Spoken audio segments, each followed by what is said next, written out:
So I don't know. Yep. So we're being live streamed now. So I don't know. Okay. Yep. We're good on that. So before we start, someone has said, I tried to sign in and it says I need permission. Sorry. We will fix that momentarily, and we will continue throughout the meeting to drop the sign in, the bit.ly site that we're going to be referencing, and the type for questions in the chat as people. Make sure you're signed into your Fayette County account. I see that 112 people have signed in, so it may be that you are not signed in your Fayette County account. Thanks, Angela. Didn't even occur to me. And Hunter, we'll keep posting it throughout the, we'll keep posting all the links to everything that you need. All right, are we ready? Let's get this party started, you guys. All right, so my name is Amy Emmons. Welcome to this module. We'll talk about it in just a moment. I'm a reading recovery teacher leader here in Fayette County. And my name is Beth Moxie, and I'm also a reading recovery teacher leader. I am Pamela Rikis. I am one of the ELA instructional specialists in teaching and learning. All right, so we'll give that just a moment to pop up. Here we go. All right, so welcome to the cumulative decoding ELLE module. You may be here because you work in a school with the RTA grant, and the ELLE modules are part of your professional learning for all K-3 staff members whose work is associated with the grant, or you may work at a non-RTA school continuing into year 2 of the ELLE implementation.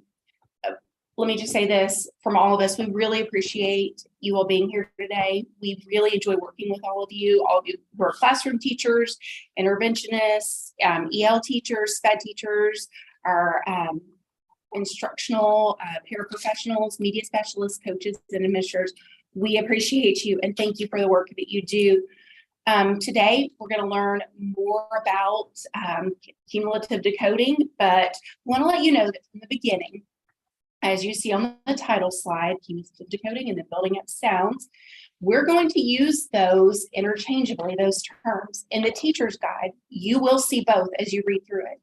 The official name of the strategy is cumulative decoding. Building up sounds is what we actually do in cumulative decoding, and the term building up sounds is a concept that children can easily grasp. You will notice at the bottom of this slide, there is a bit.ly site. It's also linked in the chat, and if you go there, you will be able to access all of the documents and resources that you'll need for this module. So, just a quick review. This is kind of where we've been and where we're going, and we love that we've heard from many of you and that you're really able to see how these modules are building upon one another. From beginning, teaching the names of the letters and the letter formation in the alphabet module, to teaching the students how to isolate that initial phoneme and then know the letter associated, really building that phonemic awareness and phonics in the beginning phonemic awareness and phonics module, to teaching the students to go beyond that initial phoneme in the intermediate phonemic awareness and phonics module. So today's module, cumulative decoding, is the next piece of learning that students will need in order to become more efficient readers of more complex text. So here's kind of an overview of what we'll be doing today. We're going to give a little background, rationale, talk about the standards and how they apply. We're going to look at the lessons, materials, and we'll talk through some of the teaching procedures, and we will also show you some assessment recording forms. It's going to be very important that you administer the pre-test and the post so that you can see the growth that your students have made. And then there will be the opportunity to ask questions through the link in the chat. And we also have put, as you can see on the picture of the agenda, a little survey, basically feedback for us, because it's really helpful for us as we continue to work through and create the modules that we'll be sharing with you.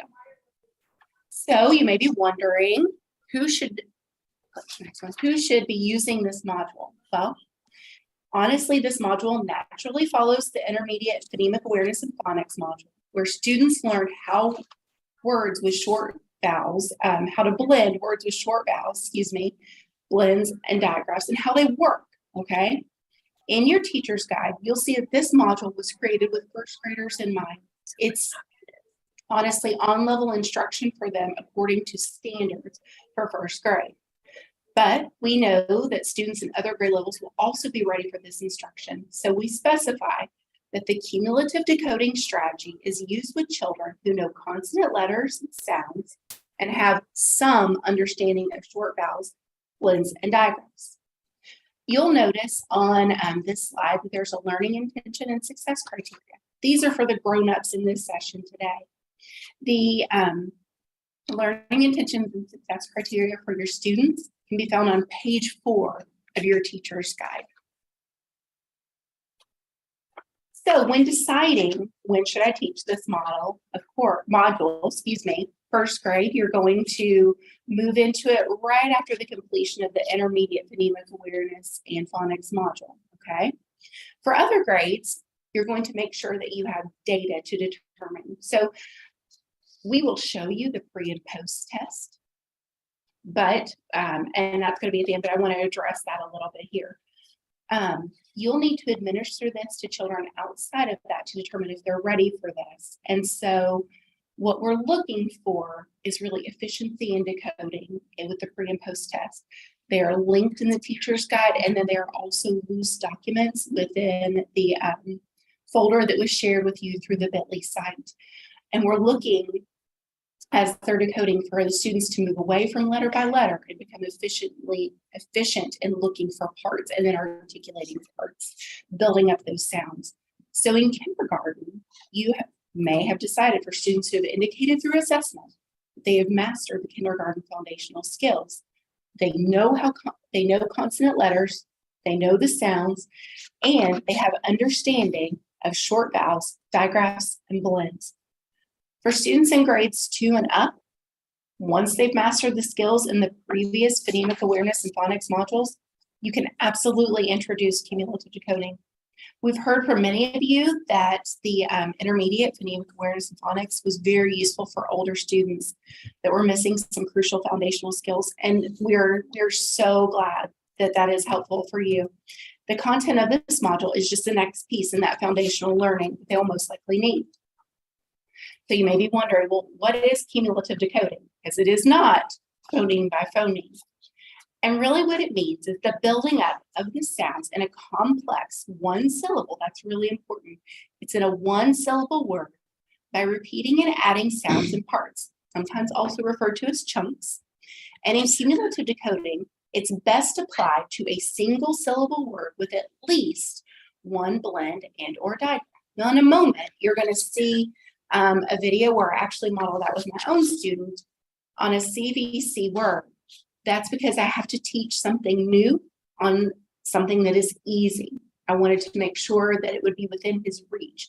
So I taught him how to use this strategy on something easy. So when you're teaching this, you're going to slowly build up more and more and decode a little piece at a time. Then repeat that piece and add another little piece.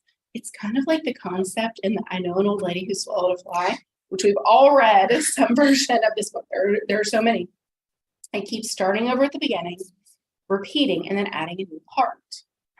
An example of using cumulative decoding on an unknown word would be if the child came to the word swish in text, and they started with the first sound, then articulated the first 2 sounds, then the 3 sounds they see, and then finally the first 3 sounds and the final diagram. Note, this is very important. This is not the same thing as phoneme blending that we did in the intermediate phonemic awareness and phonics, where we slowly articulated 3 or 4 phonemes, then blended them together to read the word. We're going to talk more later about how phoneme blending isn't appropriate for a word like swish, because that word is too complex, and phoneme by phoneme sounding overloads our students' short-term memory. Okay, so the cumulative decoding strategy that we keep mentioning, it's based on developmental spelling and decoding research. And there's lots of research about what knowledge children use when they spell and what knowledge children use when they decode, and lots of research on stages of spelling and stages of decoding.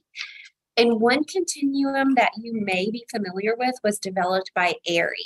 The airy phases describe these increasingly sophisticated ways that children read and write words. And we'll briefly walk you through an example from each stage. And you can find more information about these stages on page 3 of your teacher's guide. Okay, so we're going to start with this first stage, pre-alphabetic.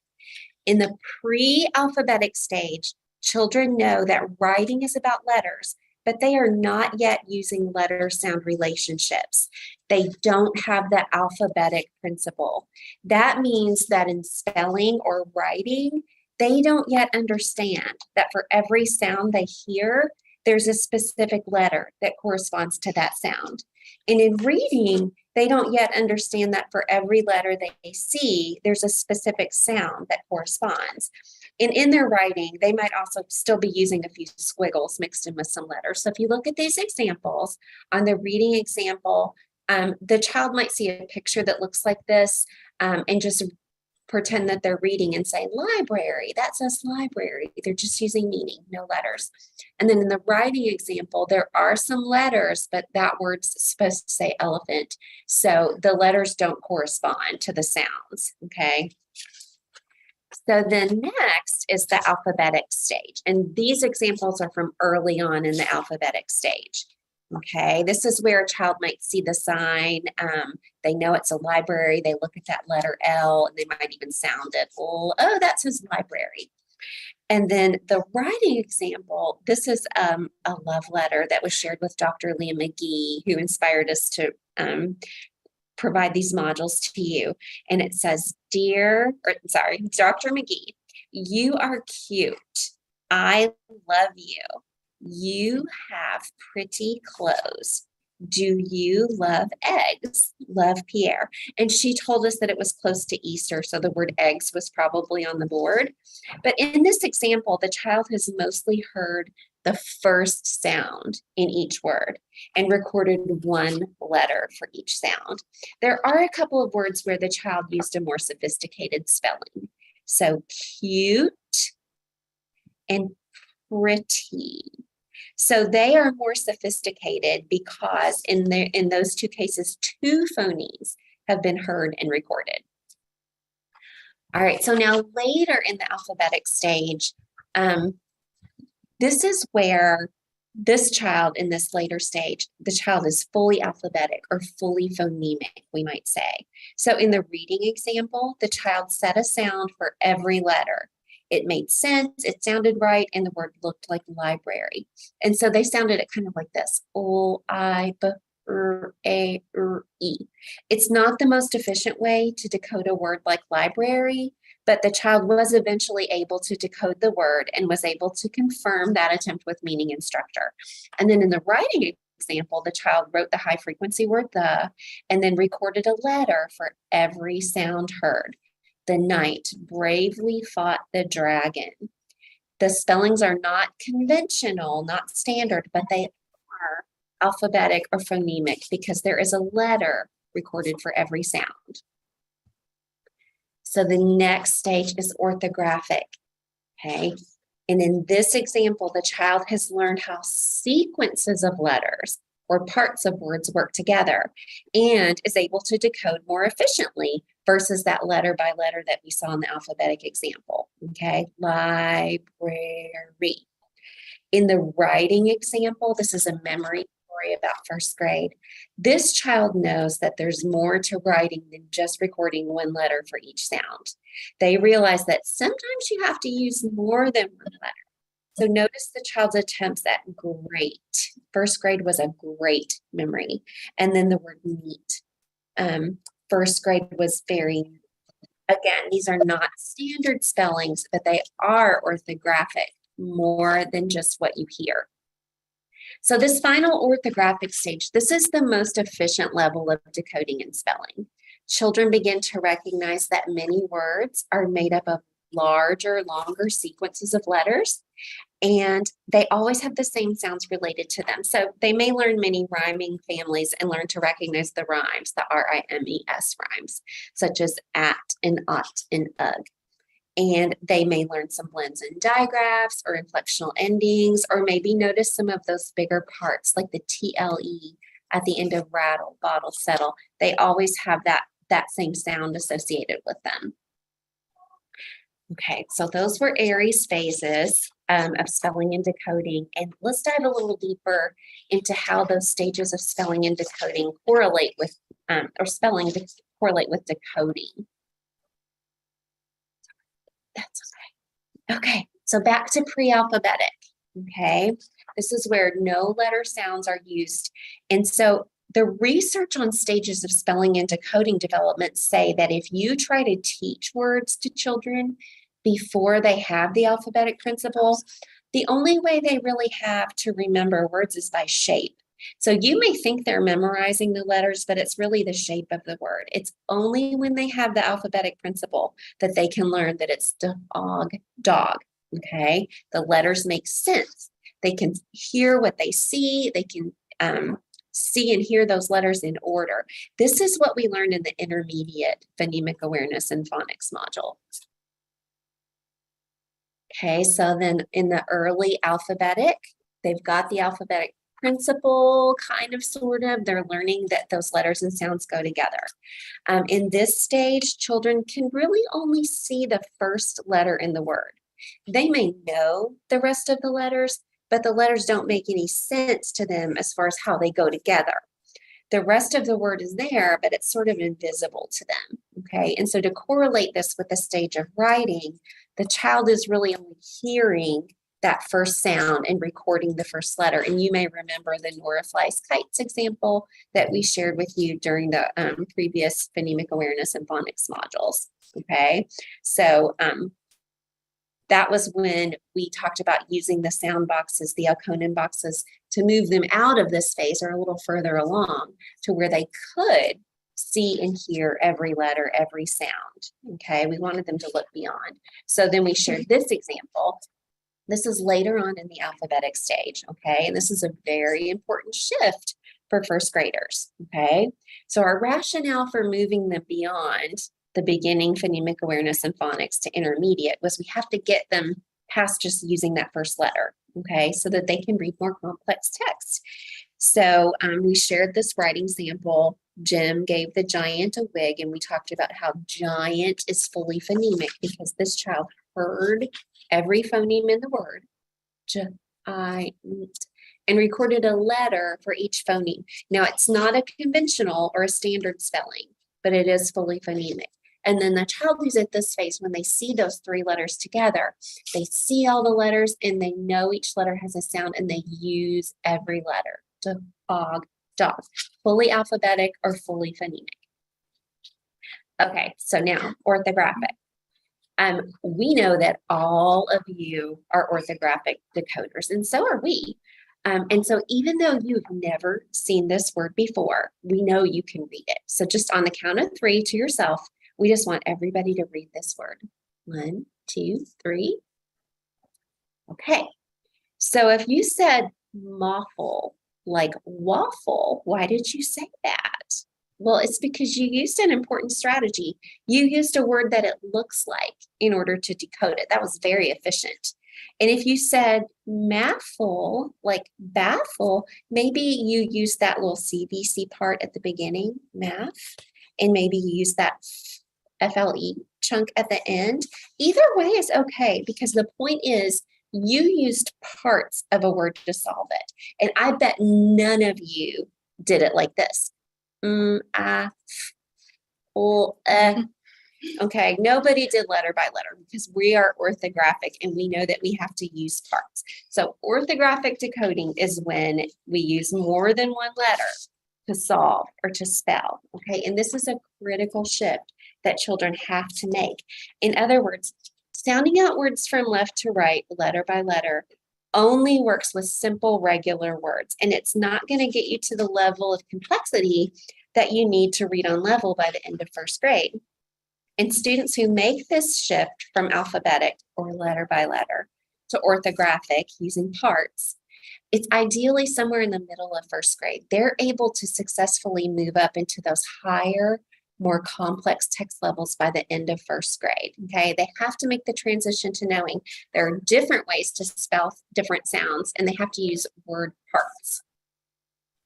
Right, so let's dive in and talk a little bit more about cumulative decoding. So like Kim mentioned, cumulative decoding gets children into the orthographic stages by leading them to use longer and longer sequences of letters to decode a word, rather than going letter by letter, which is in that alphabetic stage, which is really only good for kids who are at that very beginning, you know, the CVC, for sounding out CVC words. And it teaches them to go left to right, letter by letter. And that only works with simple, sound, regular words. So a lot of decoding programs teach children to look all the way through a word letter by letter. And, you know, as the words get longer and more complex, that strategy kind of loses its usefulness because, you know, as we'll kind of explore here in just a minute, and like we just saw with the MAPL or the, you know, MAFL example, looking at that word letter by letter and trying to sound it out, it really puts a lot of demand on your, your Memory. your Short-term memory. Yes, your memory there to try to think about each individual sound and then hold those sounds them all together to read it. And so we're going to spend some more time exploring that kind of concept and then really to kind of help build like our rationales for why cumulative decoding is important for our work. So let me do that and let me advance the slide. All right, so why do we need cumulative decoding? Okay. So again, like I mentioned, we're going to spend some time building our rationales for why do we need this over another decoding strategy, such as letter by letter. You know, in our last module, we spent a lot of time talking about how we can get kids, you know, looking and spelling words and decoding words using that sound by sound analysis. And that's where we have to start, right? We have to start somewhere, and going sound letter by letter or sound by sound is where we have to start. But now we're ready to build onto it for helping kids to solve more complex words, okay? So important to know why building a rationale is important is that we don't want you all to be just kind of blindly going through the steps and the lesson procedures without really understanding the why behind the work, because it's important, just as it's important for your kids to know why, it's important for you to know why, so that when somebody asks, hey, why are you doing this thing called cumulative decoding? You can say it's because you're helping your kids learn how to be more efficient decoders and problem solvers, okay? So let's take a look at an example here, okay? Let's take a look at this word sprand, a nonsense word, okay? So if you were wanting to solve this word sprand and you went that is brain overload. That is too much demand or cognitive demand on your brain to solve that word letter by letter, sound by sound. Because if you got to the end of that, then you're like, wait a second, now I have to go back and blend all those sounds together. Actually, I need to go this way because I'm probably on your side, I'm going opposite. Going sound by sound and then having to go all the way back to the beginning to blend all those sounds together. By the time I've gotten to the end, I've already forgotten what the first sound was, right? And so by going sound by sound, letter by letter, it's too much. It's too much for my brain to remember. And so I've got to have a more efficient way to chunk or group those sounds together so that my memory storage and retrieval is much more efficient. Okay, so we're going to do a little activity, okay, to prove that cumulative decoding is a more efficient way, okay? In just a moment, I'm going to flash up a series of numbers to you. And Kim and Amy and I were kind of joking. We thought we should use maybe, you know, that 8675309 as the next series of numbers, you know, a little joke for you all. But then we're like, oh no, people know that one. So here in just a minute, I'm going to flash up a series of numbers, and your job is to remember as many of these numbers in order as you can. Are you ready? I'm going to flash them quick. Ready? So try to have a strategy for remembering these numbers. Ready? You ready? Hey, did you get them all? Write them down. Okay. Let me give you another shot. Okay. There you go. How'd you do? How many of you got them all? I'm going to guess you may have gotten, I know when I did this activity, what is there? Are there some smarty pants in here? Yes, at least 2, 3. Wow. At least 1. Good job, guys. I'm guessing those of you who got them, Okay. maybe, and look at what they did.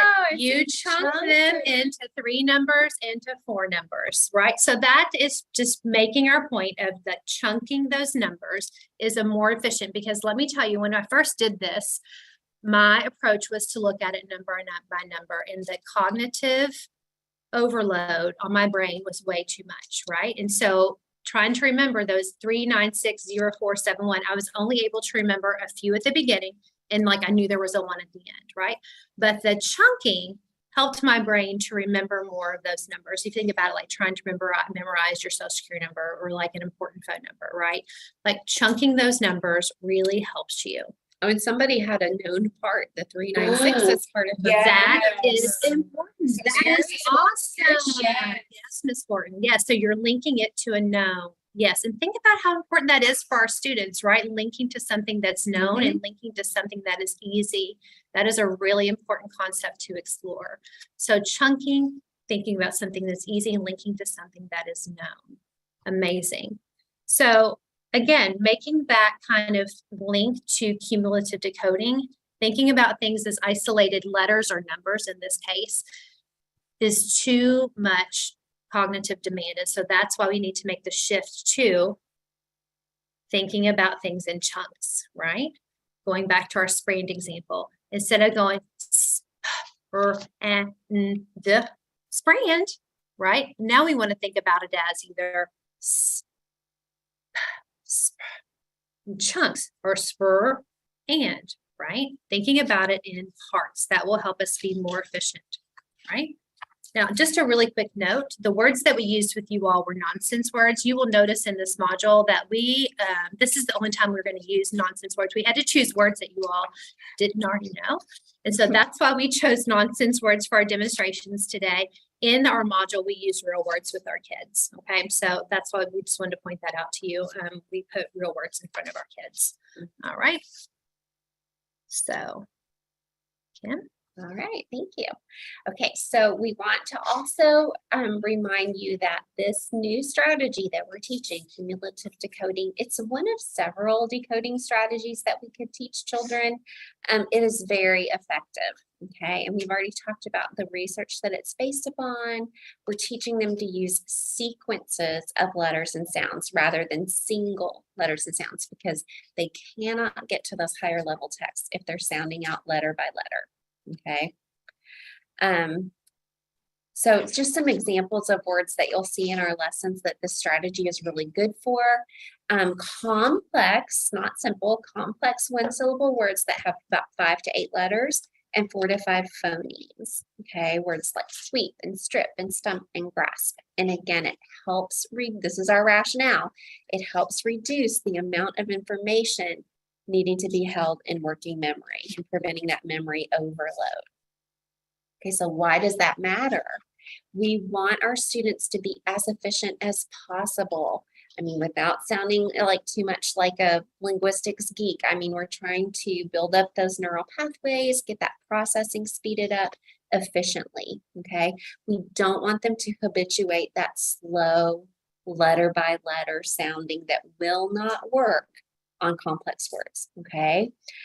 This is also really good if you have those students that look at the first letter and stop there and just kind of say something that starts with that letter. This is going to get their eyes searching that print from left to right all the way to the end of the word, okay?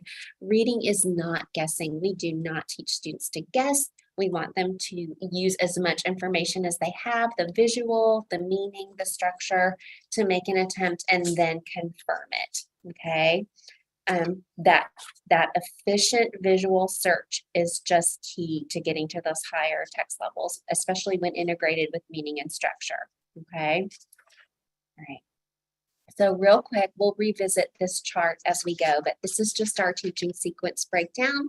We tried to use the same format that we used in our previous module, so we'll let you know when we're in the early, the mid, the late. Okay, we'll provide more information as we go. And a crucial tool that we're going to use in these lessons is this little masking part, okay? It can be just a little strip of paper. When you're teaching off the whiteboards or if you're modeling with a bigger text, it would be like an index card, okay? But it's a temporary scaffold.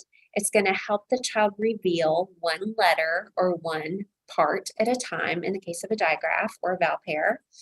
It's going to help with that left to right scanning, integrating that correct corresponding sound sequence, and they won't need this forever. It's just like like the pointing finger. They shouldn't be pointing after a certain level. Their eyes will take over eventually, but this is at the very beginning with our explicit teaching, okay? It should just be a small plain white piece of cardstock, okay? We want their eyes on the print, so we're going to try to avoid the cutesy, colorful dots, stripes, all that stuff. Just plain white is fine. And again, I'm just going to say we want to make sure that they are working left to right with that masking card to reveal the letters in order. We should not ever, ever, ever see them masking right to left. All right, so now we've talked about it and we've given you reasons and rationales and all that good stuff. So now we're going to actually get into the lessons, okay? We're going to be referring to specific pages in your teacher's guide. So if you've printed that out, have it handy. If you haven't, then using the bit.ly, you can access the PDF in the shared folder. And again, if you've had a chance to peek in there, you'll see that all the resources that we're going to show you have been created for you. So these lessons are ready to go. So just the general overview design. It's a lot like the previous modules that we've shown you. Each lesson has about 8 to 10 single syllable words. These lessons should be really short. This will not be the only time in your day when you're teaching decoding, or the only time in your day when you're teaching blends or digraphs or vowel pairs or what have you. But this explicit teaching is only meant to be 6 to 10 minutes. We're using that gradual release, I do, we do, you do. We'll see a little bit more about that on the next slide. And then this is kind of new. The last component of the lesson, we call it consolidation, is where we pair students up to do some to-do practice. So we did the I do, we do, you do, and then they're going to work in pairs to cumulatively decode some words. Just note that you might need to break the lessons up over, we don't want them to go on and on and on, so it's okay to break them up over a couple days. All right, and so here's more about our I do, we do, you do structure. Again, we tried to follow the same model that we've used, clear teacher demonstration in the I do, followed by some we do, where you're going to start off with them, but you're going to watch them at the same time, and you're going to gradually pull back and let them take over a little bit more of the work. And then on to the you do, where just note it's going to say specifically in the teacher's guide, don't read the word or don't model or demonstrate. They should have it by this point, and you're just going to watch, and you're only going to intervene if you see them reverting to that sound by sound decode. All right, so now what we're going to do is we're going to talk through the early lesson. And notice I said lesson and not lessons. It's because there's only one. Okay, so there is one early lesson. And so, Nina, yes, do you have a question?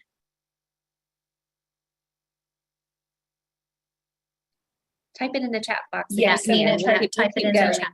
Okay, so we're going to do, there's one early lesson. Okay, so it is on page 6 of your teacher's guide. So if you want to go ahead and turn to that page, either digitally or if you printed off your teacher's guide, go ahead and flip over to page 6 now. Okay, so the purpose of the early lesson is to teach children the task of using cumulative decoding with single syllable words with a simple CDC pattern. Now, you will notice that this whole lesson is teaching the task. Okay, so, in previous lessons in the intermediate phonemic awareness and phonics, like we've talked about, kids were learning how to decode phoneme by phoneme or sound by sound, right? So now the new learning is this cumulative decoding. And so you're going to have a really good understanding of what that is by the time that we get done with today, because it's different, right? We're teaching them a new efficient process. And you'll notice here that is words with a simple CDC pattern, okay? The reason why we're starting with, because we said earlier, like this is to teach kids how to use cumulative decoding with more complex words. But you're probably going like, why are we starting with simple CDC words? Well, it's because we're starting with something easy, something that will be easy for them to do.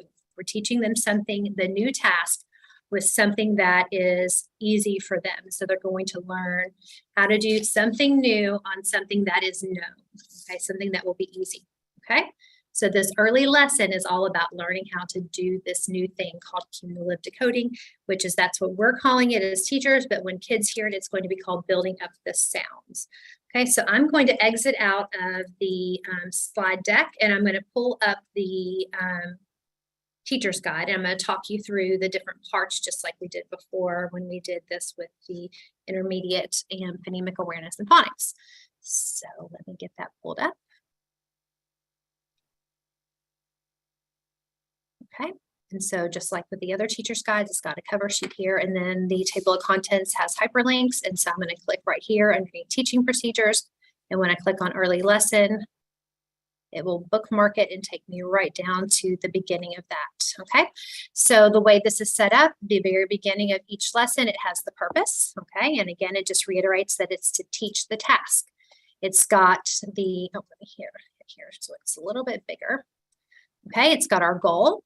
Just like with the previous lessons in other modules, it's got the words that are being used. You know, in this case, we've got lap, wet, pit, dot, gum, bag, fit, and map.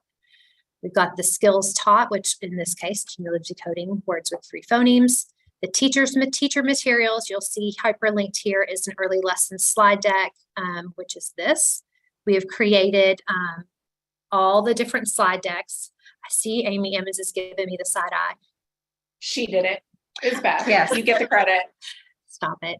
But the slide decks are created for you. It doesn't matter who made them. The slide decks are created for you so that you can use them for teaching these lessons. Okay. I will say for the early lesson here, you know, it's not very long. I will say the mid lesson one is really, really, as I like to say, it's very beefy. It's got like 600 plus odd slides. Yeah. Don't print that bad boy out. It's really, really long.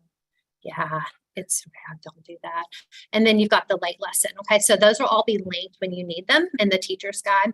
And then but I want to say this, you don't have to use the slide deck. If you're not a person who likes to teach from slides, you don't have to use that. You can also use your whiteboard and a marker as well, and then a masking card or an index card.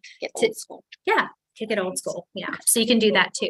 So you just would write the word on the whiteboard and then use your masking card to, like, there it is. I did it again. Like I got distracted earlier when I was doing this because my hand would pop over and I would be in front of Kim's face. So then you would use the masking card to, use that on the whiteboard.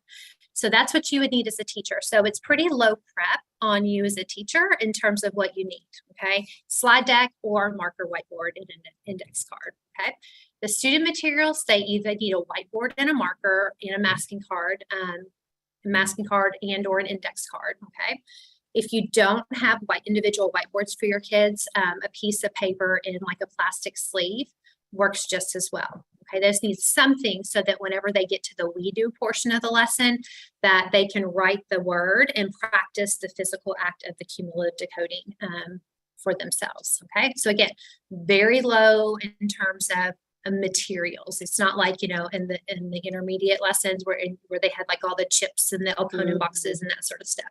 Very low materials. Then there, in terms of instructional activities, we're going to be using demonstration, group participation, individual participation. And then we also included the Kentucky Academic Standard that is being addressed with this lesson as well. Now, underneath of there are some notes. These are also mentioned in the actual procedures and prompts, but we wanted to lift them up and put them at the top because they're important. It might be easy to miss in the actual procedures and prompts. So we wanted to lift this up so that you were just aware of it. Whenever you're doing the teacher demonstrations or the I do portions of the lessons, you're going to either use the whiteboard and an index card or the early lesson slide deck. The way that the slide decks are formatted is that there's a masking card that will kind of pop in and out. So you'll see that whenever we go through and model the lessons. And when you do the we do portions of the lesson, you'll use like the specific slides within the early lesson slide deck. And you're going to have the students using or interacting with their whiteboards. And so you're going to be displaying it on your whiteboard, and the kids are going to be doing something at their seats as well. So you're going to be doing it at the same time for with the students. Okay. And so there'll be two things going on simultaneously. You'll be displaying it, and then the kids will be doing it there to do the cumulative decoding strategy. Okay, so that's all down in the procedures and prompts. We wanted to put it up there as well so that you're just aware of it. Now, down here at the bottom, you'll see just like with the other modules, you've got your steps listed over here on the side. You've got the teaching sequence, the demonstration, you've got underneath of there the I do, and you'll see where we've got we do listed out. And in this module, you will see there's a lot of, especially in these early lessons, it'll go back and forth between I do, and then the kids will do a we do, and then it'll go back to an I do, and then the kids will do something we do. So you'll see a lot of going back and forth between I do, we do, I do, we do. And whenever I created the slide deck, I added a slide in there to help you as the teacher kind of keep track of that. So you're not like having to go in your teacher's guide and be like, okay, is this when the kids write? Is this? So you'll see that whenever we model how we kind of helped you hopefully keep track of that so that you don't get lost in the procedures. And then you'll see over here in the procedures and prompts, we tried to bold where it is with your language. So it'll say like say, and then it has what you're supposed to say. And just like we always say in every single one, this is suggested teacher language. Obviously, you are the expert in your school. You know your kids. You know the language that works best with them. The language we provided for you is we tried to be really succinct and explicit. But again, you change it to fit the needs of your kids. When we model for you today, we will do our best to try to stick to what we've written in here. But again, we're not perfect. So if you're following along with us, and please don't write in their evaluation they did not stick to the script, because we'll do our best, but just again, sometimes you're just feeling the flow and you just go with it. So again, that's just suggested teacher language in there for you. So that is just a quick overview of that. Okay. So now what we're going to do is what I'm going to do is walk you through early lesson 1. So if you are not already there, go ahead and get there now to the beginning of early lesson 1, which is page 6. And I'm going to pull up the early lesson 1 slide deck so you can kind of see how it looks. You can either have it open. I see there's several people in there right now. So you can either have it up and follow along there, or you can follow along with the teacher's guide, whatever works best for you. But I'm going to model early lesson 1 for you. I'm probably going to pop in and out of like model mode where I'm acting like the teacher to kind of pop in and just provide a little commentary for you. Okay. So the way this slide deck operates is it'll always have like the title slide just to let you know which slide deck you're in. And then these are like the little intro slides so that you know whether you're in an I do or a we do or a you do. Okay. In this case, step 1 is an I do. And so you'll notice if you're following along in the teacher's guide, it has say. And then I'm going to say this to you. You've already learned how to blend each sound to read a word. Today, we're going to learn another strategy that will help you read more words quickly. It's called building up the sound strategy. So what I did is I linked the learning that we had done in the previous module to the new learning we're going to do today. Okay. And then now I'm going to go into the actual slides. Okay. So I'm going to demonstrate this building up the sound strategy with the word lap. Okay. So watch how this works. Watch how I build up the sounds by saying them together. L, la, lap. Okay. So I'm going to step out of model. So do you guys see the difference in that? I'm not going l, a, lap. I'm building up the sounds by first saying the first sound.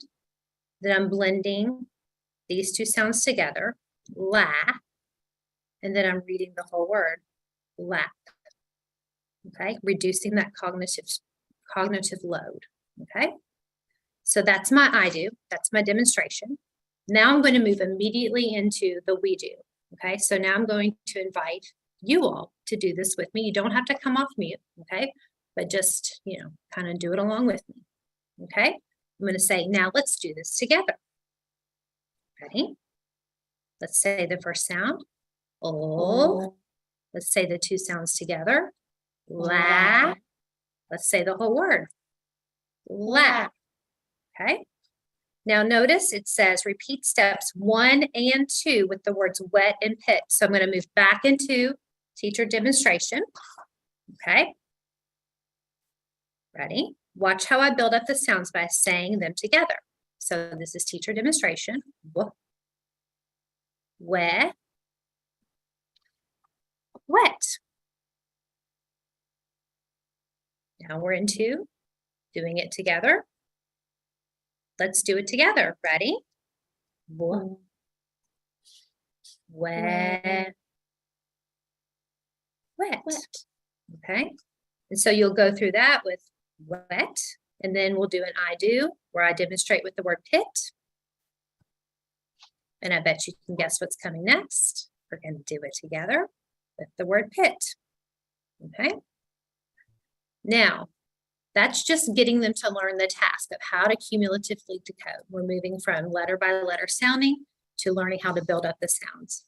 Now, if you look at step number 3, we're learning how to use the mask. Okay, so that's the new next piece of learning. Okay, so the I do for this is, notice now, instead of each letter coming up, now the whole word has appeared. Okay, so this is what I'm going to say. When you come to a word you don't know, you can use the mask to build up the sounds. Watch me. So do you see the little, how the slide deck interacts, the mask just kind of pops up. She's just clicking next. Yeah, I'm just clicking. Yeah, I'm just clicking next. Okay. So if you were using your whiteboard, you would write the word dot, and then you would have your index card there, and you would just cover up everything except the D. And then you would just move your index card over. Okay. So I would say when you come to a word you don't know, you can use the mask to build up the sounds. Watch me. And then I'm going to cover up, reveal the D, and I'm going to say d, da, dot. Okay. Now I'm going to have my we do. And notice there's a little note here for you. Distribute whiteboards, dry erase markers, erasers, and masking cards to each student. So this is the part where the kids are going to do something at the same time as you. Okay. So the word dot is up there, and you're going to say, now let's all try it. And you're going to say, write the letters D-O-T on your whiteboard. So you're going to give them an opportunity, write the letters D-O-T, and they're going to have their masking cards. And you're going to say, you can say, use your masking card, okay? Uncover just the first letter and say the sound. And then they're going to say, D. We're going to do it together. Remember, this is a we do. Uncover the first 2 letters and say the sounds together. And they're going to say, da, and you're going to do it with them. And uncover the last letter and say the whole word. And we're going to say, dot.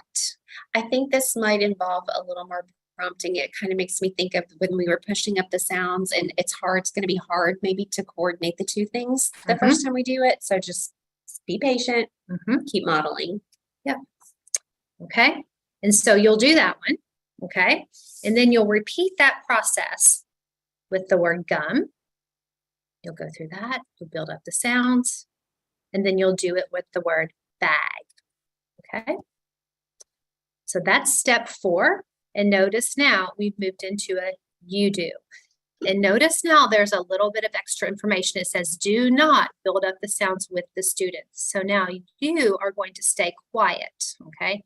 You are going to see if the kids can do the cumulative decoding task on their own, but they're still going to use their whiteboards, dry erase markers, erasers, and masking cards. Okay. So you're going to kind of fade out. Remember, we're using gradual release. Remember, we started in with really high support with the teacher model, and the kids did it. And then the teacher model, the kids did it. And then we did it together on a few words. And now it's time for the kids to shine, right? It's time for them to show what they've learned. Okay. So in step 5, now you're going to practice building up sounds with 2 new words. Ready? And we're going to start with the word fin. Okay. Write these letters on your whiteboard, and you're just going to tell them. Write the letters F-I-N. Notice it says, do not say the word. Okay. And so they're going to write the letters, and then you're going to say, now use your masking card to build up the sounds and read the word. Okay. And you're going to listen really carefully as the students use the cumulative decoding strategy to solve the word. Now, what you're listening for is if they go fin, that is phoneme by phoneme sounding out, right? That's the inefficient way. Could they do that on this word? Yes, because it's a very simple word. It doesn't put a lot of stress on their cognitive, processing, right? Because it's just a simple word. But do we want them practicing that old inefficient habit? No. What we want to see is them going fin, fin. If you see a lot of children going in, go back up and repeat the modeling or repeat the we do, because they're probably not ready to take this on their own. Okay. You have the freedom to back up and model it again. Okay. And that's why we added these back in here with there if you need to go back and do some modeling. Okay. So just kind of walk around, listen, praise, support as needed. Okay. Now you'll notice that the next to last bullet, there's going to be some call outs for kids. Okay. So as I'm walking around and watching the kids use the cumulative decoding on the word fin, I might say, now I'm going to choose some of you to show us how you use the building up sound strategy to read the word. Amy, show us how you use the strategy to read the word. And then Amy's going to do it. I'm going to say, everyone, how did Amy do? Great. And then I'm going to say, Kim, now you have a try. How'd you do? You know, and that sort of thing. I'm going to call out some of the kids. And then we're going to do that same process again with the word map. Okay. Then after we've done that, we are going to move to the consolidation. And that is where kids are going to use the early lesson practice page. And what that is a sheet of words. And in this case, it's going to be words that have the CVC pattern. So I'm going to come out of this slide deck really quickly to show you what that looks like. It is linked in the teacher's guide up here. But it's also, just in case you know, if you're kind of in a time crunch, it's also at the very end of the teacher's guide in the appendix. Okay, but I'm just going to click here so you can see it. This is what it looks like. Okay, and so what kids are going to do is they're going to use their masking cards and they're going to work with a partner to use cumulative decoding to read these words. Okay, but because this is brand new learning for the kids, what we have done is we have provided an opportunity for modeling of how to do this first, okay? And so what you will do is you will say, now you're going to use your mask and this sheet, the sheet that I just showed you, and you're going to use the building up sound strategy to read some words. Let's do the first one together, and you're going to walk them through that. You're going to say, find the first word on your page and use your mask to show yourself the first letter. And they'll do that. Say the sound. Now show yourself the next letter, say the sounds together, sit. Now finally show yourself the last letter and say the whole word, sit. And then they'll work with a partner and they will read those words while you walk around, and you're going to be listening for kids using the cumulative decoding strategy and not the phoneme by phoneme sounding. And then at the end, you will give like a little closure to the lesson, telling the kids that they did a great job using the building up the sound strategy to read new words. And that is the early lesson in a nutshell, because remember, you're just trying to teach the task on easy words so that they can have success, so that whenever you move into the next lesson, they will be able to do it with more complex words. Now, before we move into these mid lessons, we have a little treat for you. What we have is a video of actually a student that Amy is working with this year. And we have a video of Amy actually introducing the cumulative decoding or building up the sound strategy with him. And so we wanted to show you actually how this would work with a real kid on real text, because, you know, these lessons are all taught in isolation in whole group, you know, just kind of single words in the slide deck or up on the, the whiteboard. But this is where it really matters, is if the kids are actually using it when it comes to continuous text, or whenever they're coming to actually reading a word or reading words they don't know in a real book. And so we wanted to show you how this would work, how it applies from, this teaching situation that's in a whole group with, just single words, to how it would look like when he actually reads a book. So enjoy. All right, I want to show you something, okay?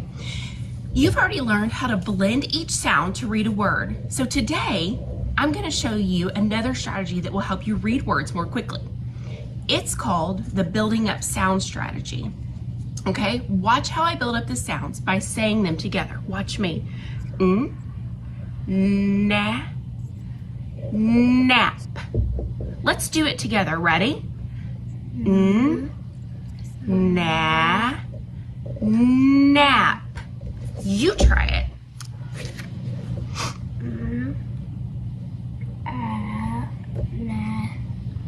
Nap.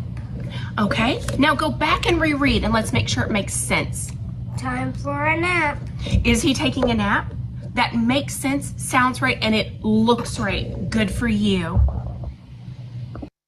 Right, just a couple of things to kind of lift up from this video. I don't know if you all noticed, but Amy used really clear, direct language with him. And whenever she handed it over to him, I don't know if you all caught it, but when he first started to do it, he first started to do that sound by sound, and he went, but Amy didn't jump in right away. She gave him just a minute, and then he went, nah.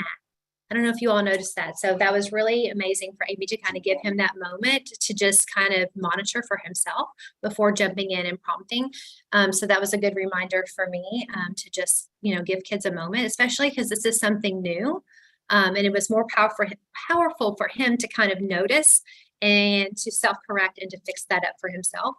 And then it was also, I thought, really important for him to, Amy just didn't let him just go on and just close the book. But what she also had him do was to go back and reread because, yes, nap, it looked right. You got all the sounds, but she also wanted him to make sure that what he said made sense and sounded right within the context of the story. So after he used the visual analysis to solve the word, having him go back and reread to confirm that, hey, everything was fitting together within the story.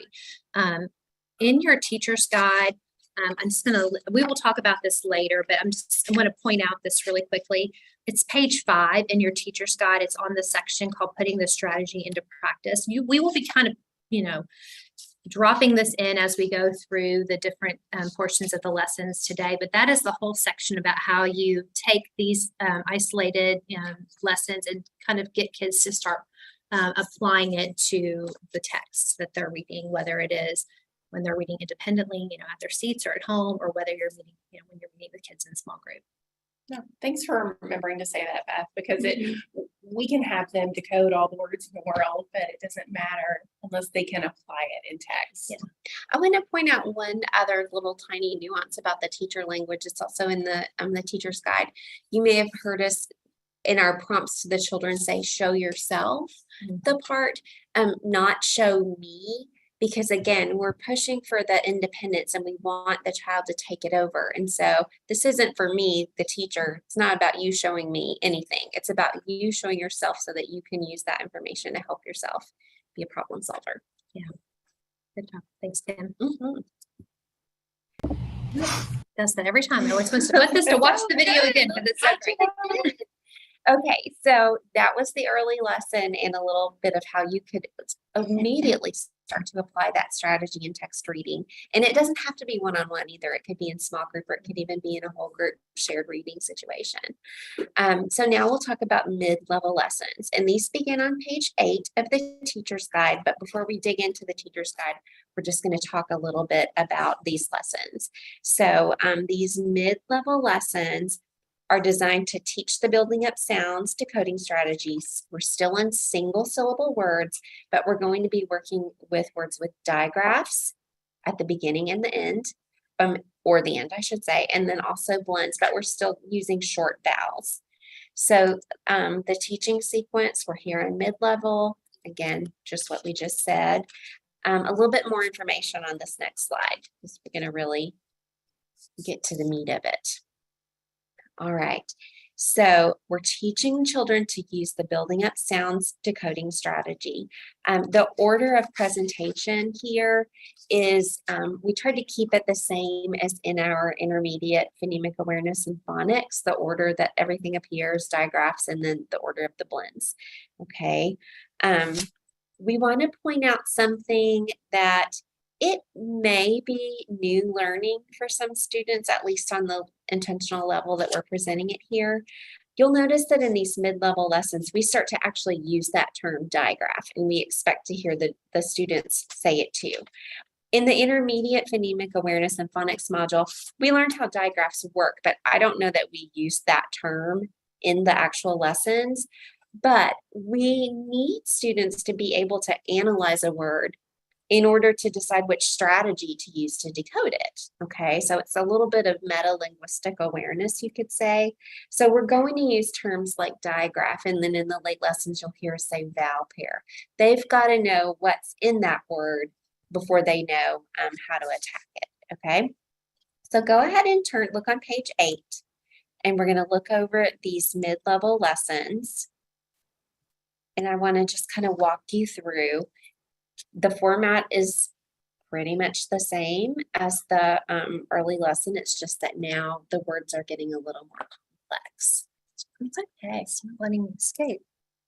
Here it goes. All right. Look away if you're a person who gets like seasickness from fast We're moving gonna have to things. scroll up really fast. Sorry. Okay, so mid-level lesson 1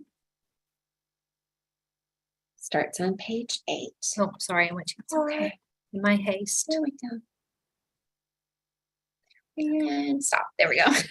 Okay, so we have our lesson purpose up there. We're using cumulative decoding with single syllable words with short vowels, blends, and digraphs. And this is mid-level lesson 1, initial digraphs. That's where we're starting. Okay, so our goal is to cumulatively decode these words with initial digraphs. Our words used, just like in all the other lessons, there they are. Our skill taught, we know it, cumulative decoding. There's a link to the slide deck that we'll see in just a moment that Beth has prepared to make it really easy and to click through those slides. You may also choose to use your whiteboard, your marker, your index card if you want to do it old school. Students are going to need either a whiteboard or a sleeve with a white paper inside and their dry erase marker, their eraser. At the end of the lesson, they'll use that practice page, and then they need a masking card. So I think we've already said this before, but if they're still kind of writing kind of big on the whiteboard, just an index card, because they need to be able to mask the letters in the word. Okay, we're doing our I do, we do, you do, and there's our standard. Okay, all right, so Amy's going to take us through some of these mid lessons. All right, so here goes the fun part, okay? So like Beth did when she was modeling the steps in the early lesson, I'll be jumping in and out of, I'm the teacher and I'm talking to you as just another teacher in the room. Okay, no, sorry, something popped up. And so just wanted to put that out there that I'm gonna be doing that. So also, like Beth said, there's a lot of jumping back and forth between I do and then we do. And because she's amazing, she put all of that in the slide deck for you. I see you right corner of my eye. That's really helpful because, you know, you have a lot to manage in your classroom. So I was really grateful that it was in there. So here's how it starts with the lesson introduction. You're gonna say to your students, yesterday you learned how to build up the sounds to read new words. Today, you are going to learn how to build up sounds in longer words that begin with digraphs. Digraphs are 2 consonant letters that make one sound. And so at that point, you're either going to write the digraphs, and we know these are not all the digraphs that exist. These are just the ones we're choosing to use in this module. Or you can display this lovely slide that Beth has made, and you're going to say to your students, we've been working on with words that have these letters and sounds. Let's review the sound for each digraph. So you will do that with your students, and then you'll say, now let's get ready to build up the sounds with words that have digraphs. So your job as the teacher now is to either get out your whiteboard and be ready to write, or to pull up the next slide. So yeah, sorry, there we go. And can you hit me one more? Thanks. The word that's going to be displayed is that. You're not going to read it. This is what you're going to say to your students in step 2, demonstration. Suppose you don't know how to read this word. You could build up the sounds. When I look at this word, I see a digraph, TH. The sound is Let's say that sound together. All right. So then you're going to only, yes, there you go. You're going to show it. And then they're going to say it one more time. Ready? Now I'll uncover the next letter and build up the sounds. That. Finally, I'll uncover the whole word and read it. that. So the next slide, Beth, if you'll hit that, is going to tell you that it's a we do participation. Here's where you're going to need to make sure all of your students have all the supplies they need, their whiteboards, dry erase markers, erasers, and then their masking cards. Then you're going to ask them to try it with you by saying, let's all try it. Now let's all try it. Write the letters T-H-A-T on your whiteboard. Let me say this. It's really important that you check before your students move any further after writing these letters to make sure that their letters are close together as they should be in a word, not spread across the whiteboard because we want to make sure that they see this word as a unit, okay? So then you're going to say to them, uncover the first two letters and say the sound. Mm-hmm. Uncover the next letter, say the sounds together. That. Uncover the last letter and say the word. That. And so, see, that's pretty easy. I think your students will really like that. You're going to repeat the I do and the we do with the words then and them, okay? And just something to be aware of. We know this is a lot because you have all of the students in front of you, but it's really important to make sure that we're observing and just make sure that the students are using the cumulative decoding strategy and not sounding words phoneme by phoneme. And if you find that they are, you can absolutely repeat that I do step if needed. Okay, that is, you are the professional in your room. You get to do what's best for your students because you know them. All right, so then you're going to move into step 4, which is another, Sorry, I gotta get there. no, you're good. You're good. Which is another we do. And you're going to be moving to a different background. Okay, so you're going to say to your students, now let's try building up the sounds with the digraph CH. Remember, the sound is sh. Let's say it together. Write the letters C-H-I-P on your whiteboard. Take a moment to let them do that. And then you're going to say, uncover the first two letters and say the sound. Sh. Uncover the next letter and say the sounds together. Shit. Uncover the last letter and say the word. Shit. Chit. It's coming. It's coming. Give it a second. Oh, sorry. Oh, that's on me. I was very, very vested in the cumulative decoding. I forgot to click. So then you're going to repeat that step with chop and chin. Remember, if you need to go back and put that I do step back in, you are absolutely welcome to do that with your students. You get to make that decision. So then you're going to move to step 5. And you're going to be building up sounds that have the SH at the beginning. So now you're going to say this. Now let's try building up the sounds with the digraph SH. Remember, the sound is sh. Let's say it together. Sh. Write the letters S-H-I-N on your whiteboard. Uncover the first two letters and say the sound sh. Uncover the next letter, say the sounds together. Shit. Uncover the last letter and say the word. Shit. And then you're going to repeat those steps with the words ship and shut. So once you're finished with that, you'll again, you can decide if you so choose to go back to the I do step if your students need that. You're going to move after that into step 6, consolidation, and you're going to distribute the mid-level lesson 1 practice page and have the appropriate slide from the slide deck displayed, or you can write the first word if you so choose. Beth has made that for us, so I'm choosing right now to have that displayed. Thank you. So this is what you're going to say to your students. Now you're going to use your mask, because remember, it's their job, and this sheet to use the building up sound strategy to read some words. Let's do the first one together. Find the first word on your page and use your mask to show yourself the first 2 letters.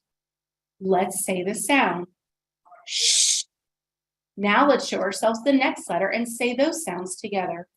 Shit. Finally, let's show ourselves the last letter and say the whole word. Ship. And then at that point, there are more words on that page. You're going to pair up the children and have them work together to use a mask to reveal the letters and build up the sounds. And so as the students work, this will actually give you an opportunity to just kind of step back and be the observer and come in if you need to. If at any point this is hard, you can absolutely stop and go back and implement the I do or the we do procedures. And you're going to then close the lesson after they've had a chance to work with a partner by saying you did a great job building up the sounds to read new words, because we always want to put that back into their heads. I'm doing this so I can. And of course, we want to see them doing it in text later on. So that's how mid-level lesson 1 works.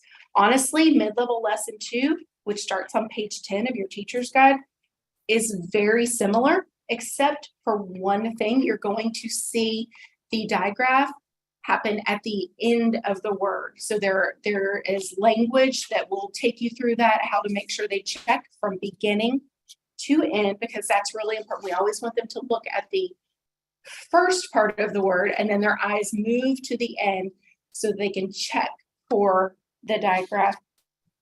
So now what we'd like for you to do is turn to page 13 if you have your teacher's guide printed out, or scroll to it if you are looking at it on a device. That is absolutely fine. So in mid-level lesson 3, that's what you'll find on this page, you're going to notice it's a little bit different. The goal changes. The goal is to decode 4 phoneme words with initial R blends efficiently by using the cumulative decoding strategy. So we are no longer, for the next few lessons at least, going to see digraphs. You're going to see blends at the first part of the word. And so take just a moment, the next 30 seconds to 1 minute, and just familiarize yourself with the first few steps of the lesson. And then I'll do the modeling for you.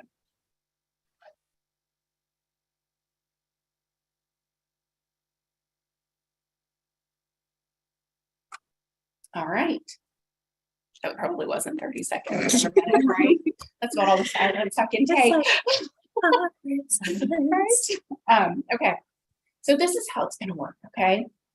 You're going to say to your students, yesterday, you learned how to build up the sounds to read new words that begin. And Should say end. It should say or end with digraphs, okay? And it should say end on that one.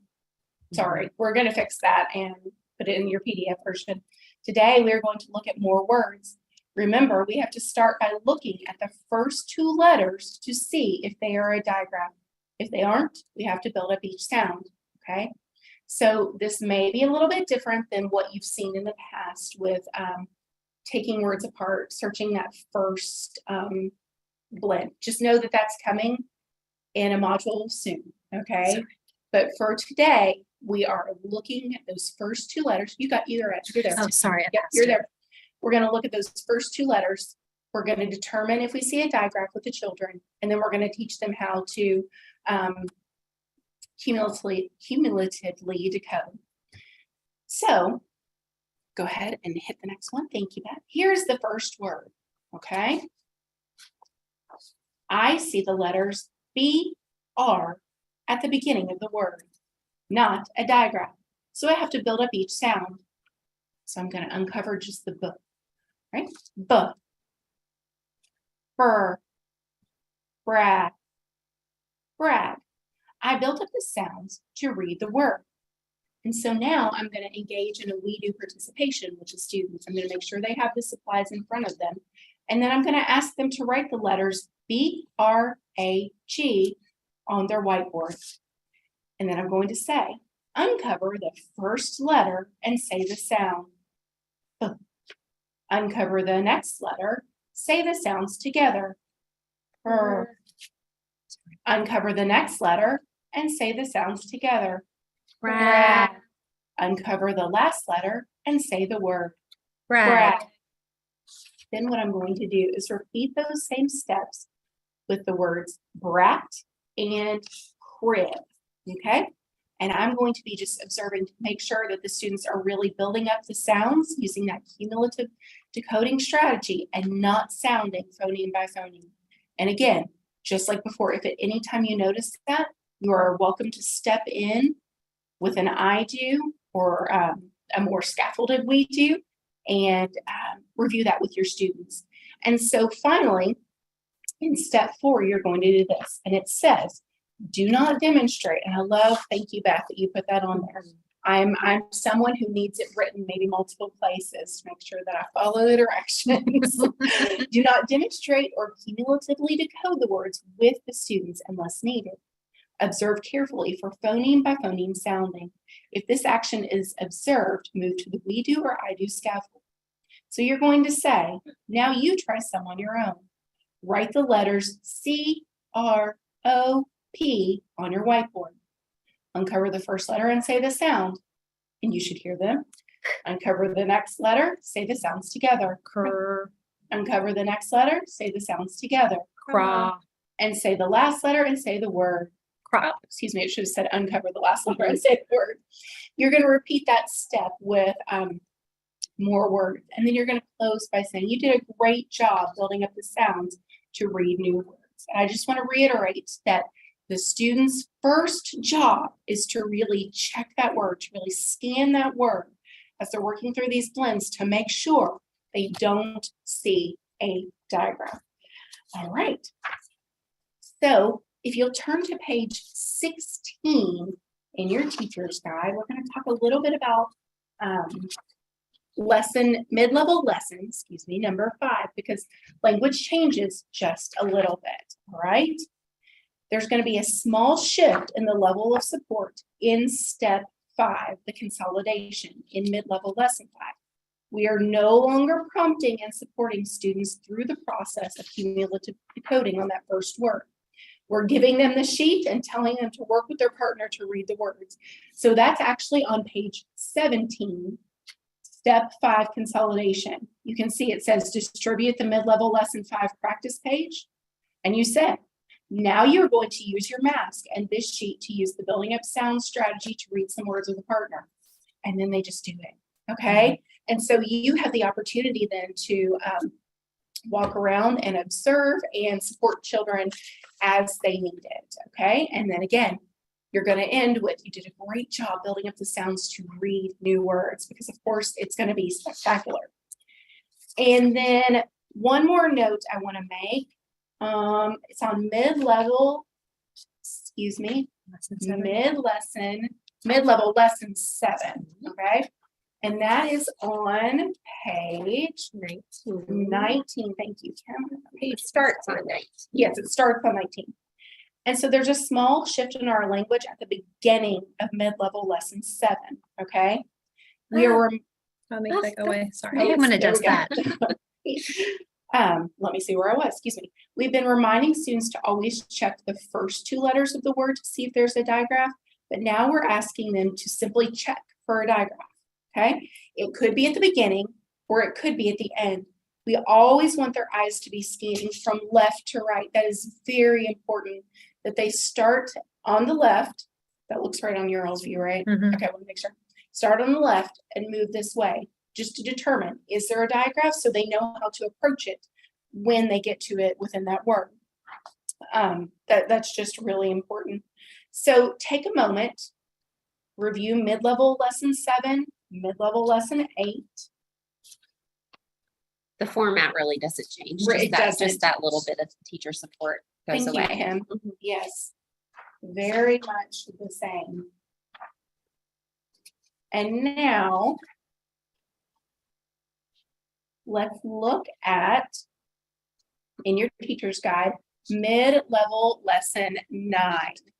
I'm going to steal yours, Beth, because honestly, I think I threw mine off the table, to be honest, in the pages that I was getting rid of. I was like, oh, I don't have thanks.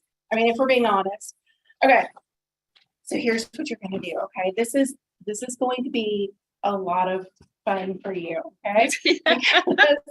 Because this is kind of where the rubber meets the road. I mean, there's going to be beginning and ending blends and beginning and ending digraphs, okay? All together.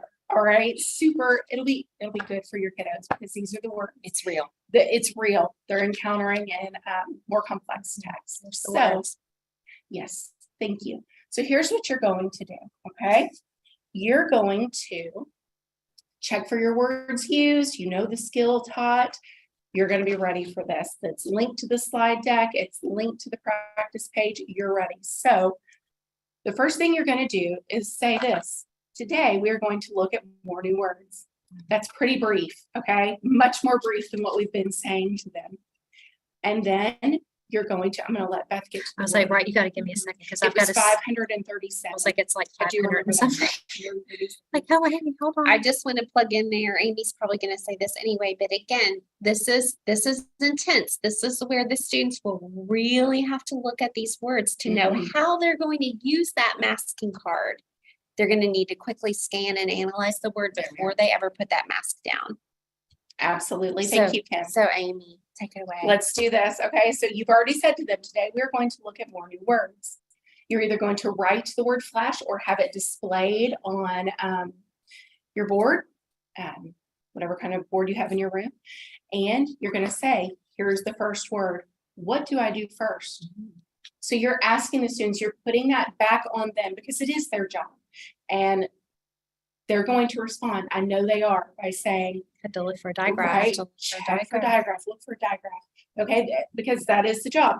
So then you're going to uncover the first letter and you're going to say the sound. Then you're going to uncover the next two letters, say the sounds together. Full, flat, flash. I built up the sounds to read the words. There's very little teacher talk in this part, okay? You're doing some very quick modeling for them. And so in the next part, the we do, you're going to make sure that the students have all of their supplies. You're not going to do any demonstration before they engage in the work with you. So here's what you're going to say. This is step 3. Now let's all try it. Write the letters F-L-A-S-H on your whiteboard. Uncover the first letter and say the sound. Uncover the next letter and say the sounds together. Full.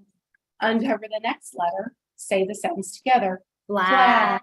Uncover the ending digraph and say the word. Flash. Then you're going to repeat those steps that I do and then the we do with the words grand and chomp. Just like earlier on in the mid-level lessons, if you decide that your students need additional support, please feel free to do that, okay? Then, after you've completed those steps with grand and chomp, you're going to move into step 4. And it's important to note that it says do not demonstrate or cumulatively decode the words with the students unless needed. Observe carefully for phoneme by phoneme sounding. If this action is observed, provide scaffolding. So this is what you're going to do. Now you try some on your own. Write the letters S-T-A-S-H on your whiteboard. Uncover the first letter and say the sound. S. Uncover the next letter and say the sounds together. St.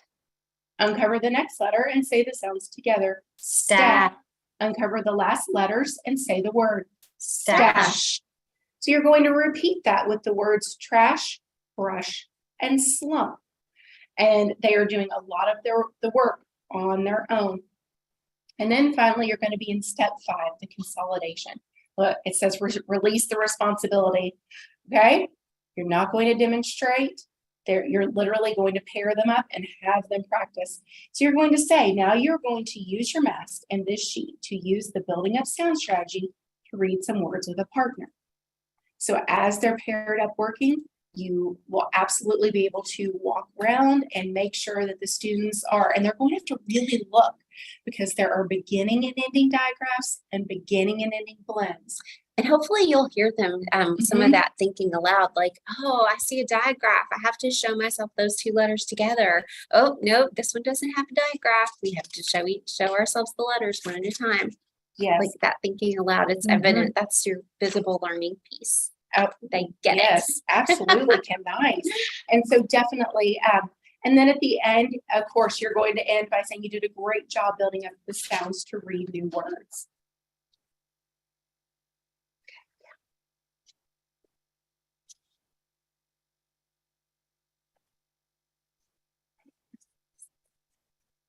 Yeah.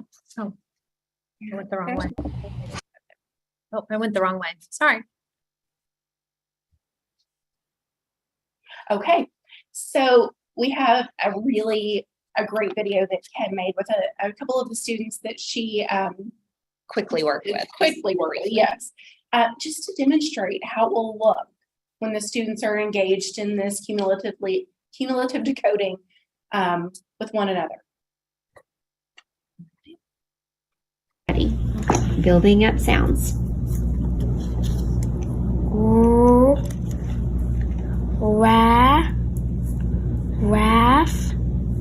Raft. Good job, Roman. Thank you.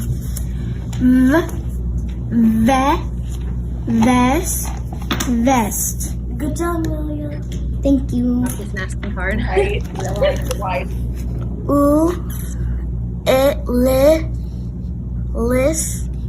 List. Good job, Roman. Thank you. Past. Okay. Oh, sorry. No, go ahead. Yep. So that's really our goal. When we step out, that's how we want it to sound, building up those sounds. And we only want to intervene when necessary. Yeah, he did a little monitoring there because again, this is new. This is a new way of doing things. He caught himself when he did that full and quickly went back and said list. So I didn't need to do anything. Thank you, Ms. Crowder, by the way, for letting me borrow your students. Ready. Building up. It's amazing. That's great. Okay, so now I'm going to talk to you about the late lesson. Again, notice I just said lesson because there's only one, okay? That begins on page 23 of your teacher's guide. So let's talk about the purpose. So the purpose of the late lesson is to teach children to use cumulative decoding on single syllable words that have complex patterns, that it's a mixture of long vowels that have O, A, I, E, E, and these other long vowel pairs like O, O. So that's what the late lesson is about. It's about teaching kids to apply this strategy to other words that don't just have short vowels in them.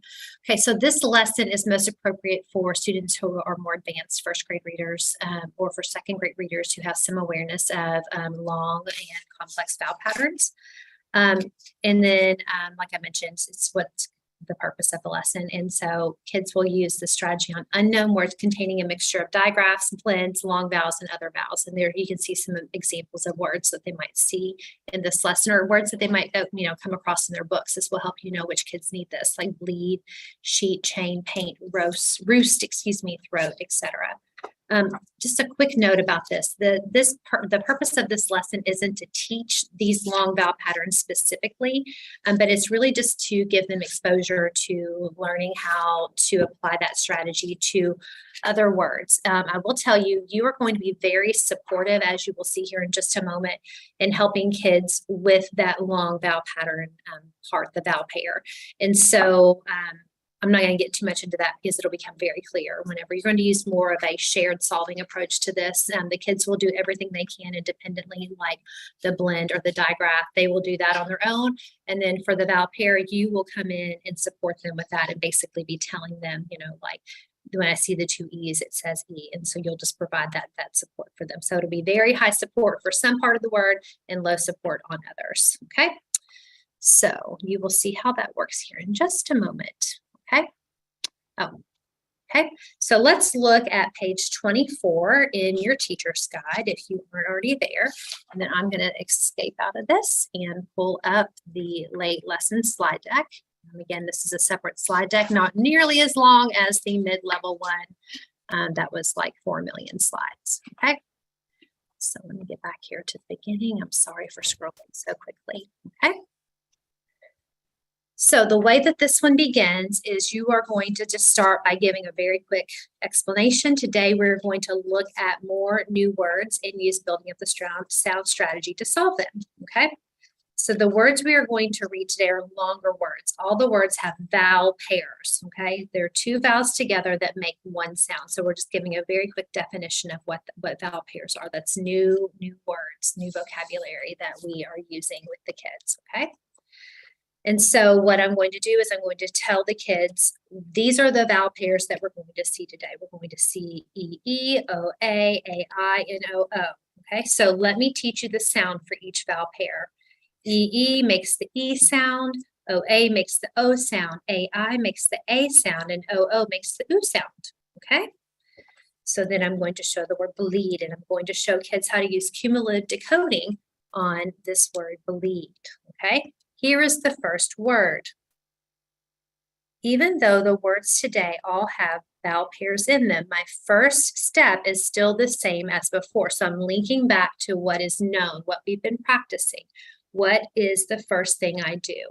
Okay, and the very first step before is to check for a digraph. Okay, so kids should respond to that. So the students should respond, check for a digraph. So does the word have a digraph? And they should say no. Okay, so then I'm going to add in, I'm going to layer in the next new step. Now my next step is to see if there are any vowel pairs. Remember, a vowel pair is when there are two vowels together. In this word, there are two E's, okay? That means when I use the building up the sound strategy, I have to show myself the two E's together and say the sound E. So remember, I'm being very, very helpful with that part because that's new. I haven't taught that yet. Watch me build up the sounds to read this word, okay? So this is demonstration, so I'm going to tell them. Now, these two E's make the E sound, lead. Okay, I built up the sounds to read the word. Now I'm going to summarize that whole thing for the kids, remind them the strategy. Before I use the building up the sound strategy, I looked to see if there were any digraphs, and then I looked to see if there were two vowels together, right? So I'm just reminding them, digraphs first, vowel pairs second, then build up the sounds, okay? Now, I'm going to move right into another demonstration. I'm not going to have the kids do a we do with the word bleed. I'm going to move right from a demonstration to a demonstration, okay? Demonstration, demonstration. Now, let's practice with another word. I'll use the building up the sound strategy to read it, okay? This is our word. Remember, the first step is the same. What is it? The first step is check for a digraph. Does this word have a digraph? And they should say, yes. What is it? And they should say, shh. So when I build up the sounds, I will show myself those two letters together. Now my next step is to see if there are any vowel pairs. Remember, a vowel pair is when there's two vowels together.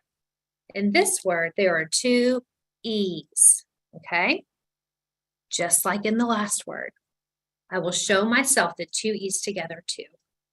Watch me build up the sounds to read this word. Okay, and I'm just going to go through that process. Shh.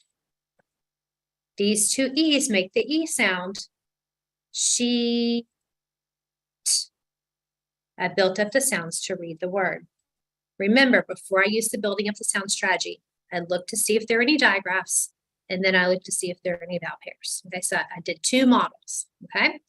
Now this should feel familiar, right? The we do. So I'm going to pass out my whiteboards, and then we're going to do it together, where we're going to go through that whole process, look for a digraph, look for a vowel pair, use cumulative decoding to do it, okay? So that one should be easy because we just did it all together. And then we're going to move into I do, we do, I do, we do with the words roast. Then the kids will do roast. Then I'll do a chain. And then the kids will do chain. And then the kids will have an opportunity to do some on their own. Okay, so they'll have lots of opportunity for I do, we do, I do, we do. And so by the time they get to the you do, where I'm just going to step back and not build up the sounds first, I'm still going to be supportive with the vowel part, but they're going to take on more of the work, okay? They're going to have lots of practice with it first, okay? So now I'm going to tell them write STAIN on their board, and let's go through the steps, okay? So remember the first step, check for a digraph. Second step, check for a vowel pair. In this case, the vowel pair is AI. I'm going to tell them up front. The AI together make the A sound. Now let's build up the sounds, and then we'll go through stay, stain. Okay, and remember, I'm just going to be stepping back and watching them do it. I'm only going to come in and support with the AI. Okay, and then they will go through stain. Then they will do paint. I'm going to be really supportive with the AI. They're going to do roost. I'll be supportive with the OO. On the front end, I'm going to tell them what it is. Then they'll do room, float, and then cheap. Okay. There is a consolidation page with this, and that is the late lesson practice page. Okay. And I'm just going to, since I'm already here in the teacher's guide, there it is right there. And that's the same sort of practice that the kids have been doing. They have lots of experience working with a partner and using cumulative decoding to read the words on this. And then at the end, you're just going to summarize that you did a great job building up the sounds to read the new words. Okay. Now, that is the late lesson. Let me get here. Did I go? It went back. I said, did it go backwards It did, again? it went back again. Goodness gracious. It like went way, way back. Sorry about that. There we go. It just keeps wanting to go back to that one video. So what we have here is just a really quick video, because like we mentioned earlier in your teacher's guide on page 5, putting the strategy into practice is really essential. You know, all these lessons are taught in isolation, you know, in whole group, but we've got to have opportunities for kids to actually apply the building up the sound strategy when they read books. And so, you know, the student that Amy, we saw him learn the cumulative decoding strategy on the word nap, you know, the very simple in that early lesson CBC word. Now he's going to have the opportunity to try this on a more complex word, crash. And so we want to show this to you. And so we want you to watch this video, and then we'll talk more about putting the strategy into practice. All right. So remember, yesterday you learned how to build up the sounds to read new words. Today, you're going to learn how to build up sounds in longer words that end with digraphs. Digraphs are 2 consonant letters that make one sound. So our first job is to look at the beginning of the word to see if it begins with a digraph. Do you see one at the beginning? No. No. Let's look all the way to the end. Do you see one at the end? Yes. Yes, I see one. Is Okay, so when we get there, we're going to say that. So this is how I'm going to do this. Watch me start at the beginning of the word. I see this letter, so I'm going to make this sound. Now I'll uncover the next letter and say the first 2 sounds together. Krr. Now I'll uncover the next letter and say these sounds together. Cra. Now I'm going to uncover the end and say the whole word. Crash. Now let's try it together. Ready? I'm going to show you the first letter. Let's say this sound. Ready? I'm going to show you the next letter. Let's say these sounds together. Krr. Next letter, say the sounds together. Cra. Last part with the digraph, say the whole word. Crash. Now you show your eyes the first letter and say that first sound. Show your eyes the next letter. Say those sounds together. Okay, go ahead and do the next one. crash. Crash. You did a really nice job showing your eyes the letter and then saying those sounds all together. And you saw the digraph at the end and you said it. Good for you. Did something crash in this part? Yes. That makes sense in this story and it looks right. Good for you. All right, so again, you know, Amy was working with him to use the cumulative decoding strategy on more complex words, like before we saw him using it on the word nap, and now we saw him learning how to use it on a more complex word, crash. And again, Amy is a master at this, having him go back and confirm it using meaning and structure. And so thinking about how it makes sense and how it sounds right in the story. So that was, again, another great example of how to take what he's learning in isolation and then applying it to real text reading.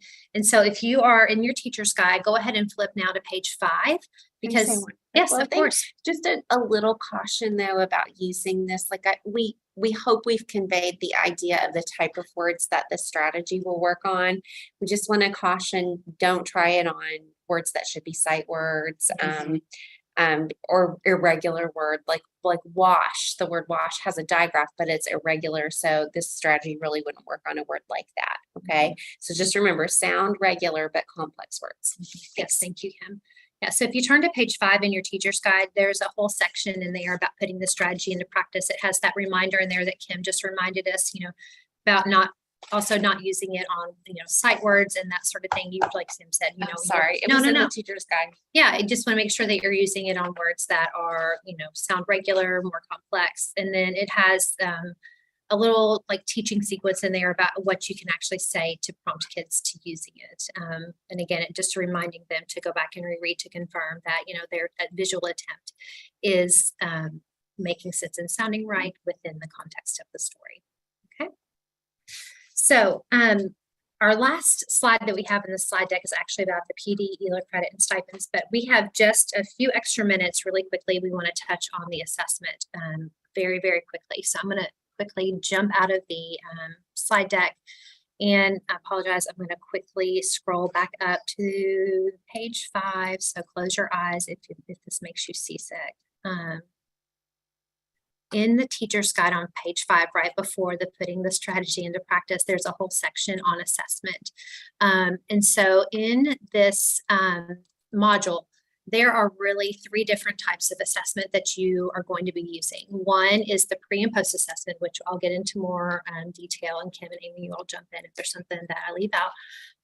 But then you also have opportunities for observation, and then running records are really where you're going to really be able to see if kids are applying the lessons that students are learning throughout these modules. Okay, so when kids are reading connected text or reading just text in general, whenever they are sitting down with you at guided reading, or whether they're reading independently and you're having a conference with them, that's where you're going to really be able to see like what decoding strategies are that they're using whenever they are reading text. And so when you're having the observation pieces, when they're actually, you're in there and you're listening to them read, and the observation piece has the teaching associated with it. So if you see a child using sound by sound analysis, you might make a note of that in your, anecdotal records, and then you might do a little bit of teaching, targeted teaching to them.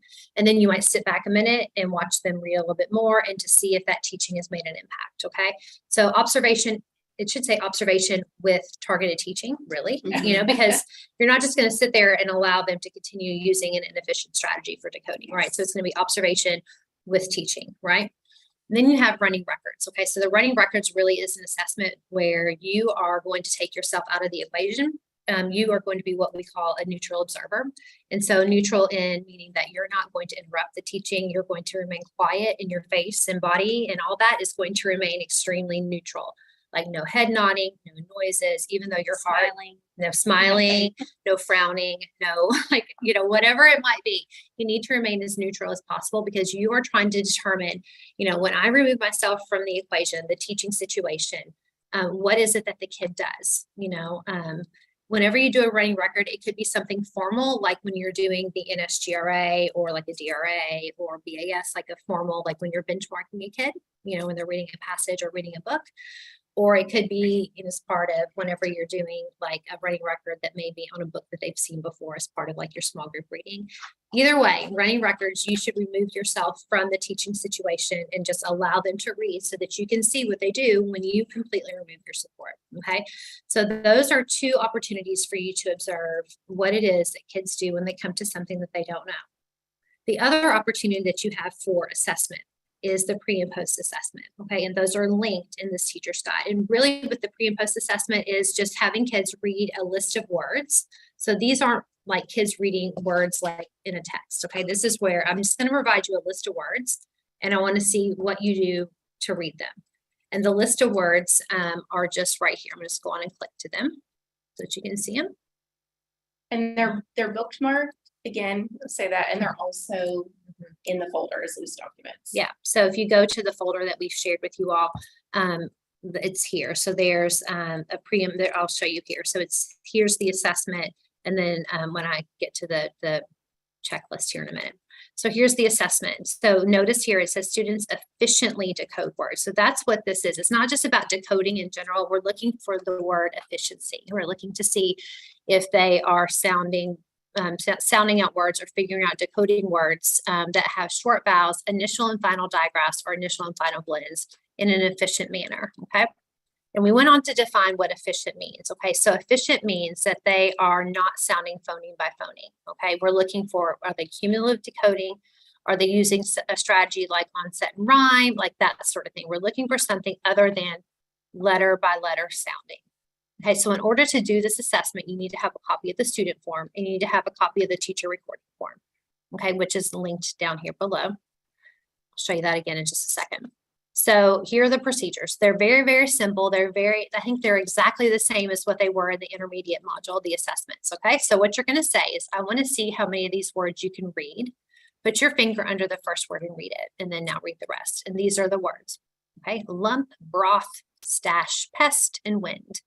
So we basically just tried to pull a bunch of words that are representative from the different lessons from the module. And then here's your recording form. And here's an example on how to record it. And so here you can see the student Willow, when she got to the word lump, she just went, okay? Then she went to broth, she just went, never blending them together. She went to stash, went, and then said, I don't know, made no attempt on pest, no attempt on wind. And then the teacher made a comment, this kid needs cumulative decoding, right? So she's just sounding out letter by letter. She's not blending them together to make a word, okay? So on here, she's just, she's sound. Yeah, Right. she's just saying sound. She's not efficient in her decoding. Even if she were to go, and then say lump, that's still phoneme by phoneme sounding, right? So she would still need the cumulative decoding module because she's still letter by letter by letter by letter. Okay, and we want to see something that's more efficient in terms of decoding. So this is the pre-assessment. The post-assessment uses the same words, but now I just want you to notice here what Miss Willow has done after her cumulative decoding lessons. It's a miracle, okay? On lump, she just read it, right? She didn't even need to use decoding. She just read it. On broth, she went broth. On stash, she used cumulative decoding. Then on pest, notice what she did. She went pest. So she used even a different type of efficient decoding strategy. She broke it in what we want to call onset and rhyme.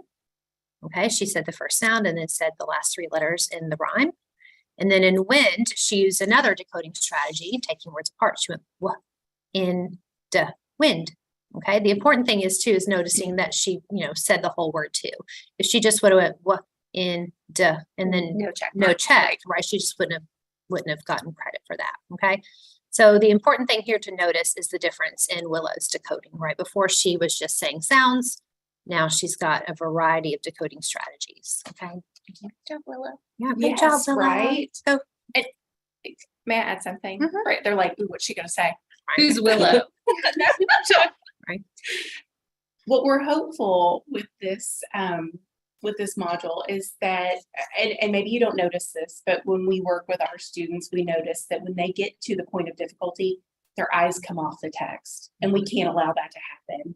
That their eyes have to stay in the print, and they have to know how to work across that word. And so we're really hopeful that you will no longer have to make little notes in your running records like EOT, eyes off text, or things like that, because the students will be persistent in their solving. So that's just the pre and post assessment for decoding that we included. It should be really, really quick to administer. And again, you're just trying to see like what decoding strategies are the kids coming already in with. And again, you also have running records and observation that will give you a lot of information in terms of how kids are, applying the lessons that you're already bringing right now. More than likely, this is going to try to play the video again. Oh, look, I didn't know. You must have clicked something. All right, so we are coming to the end of our time today. We really appreciate you all sticking in here with us. We know 2 hours after school on a Monday is really, really tricky. So we really do appreciate you all kind of sticking in here with us. So let's talk really briefly about PD credit or ELLE credit or stipends. Okay, so if you want PD credit for your time today, there is a PD certificate in the folder that the bit.ly thing that we sent out that you can go in there and print. Just print it out. We will also go in and approve everyone that signed up in Frontline. So that'll show up there too. So just print off your PD certificate and then, keep a copy for yourself and then give it to whoever you need to, at your school level. And then ELLE credit, if you are an administrator or you're a person who needs the ELLE stuff, there's an ELLE certificate in the drive that you can print off for today. And then if you would like to get stipend pay for today, remember you can only get PD, ELLE, or stipend. You can't do all three, or PD and stipend. You can only do one or the other.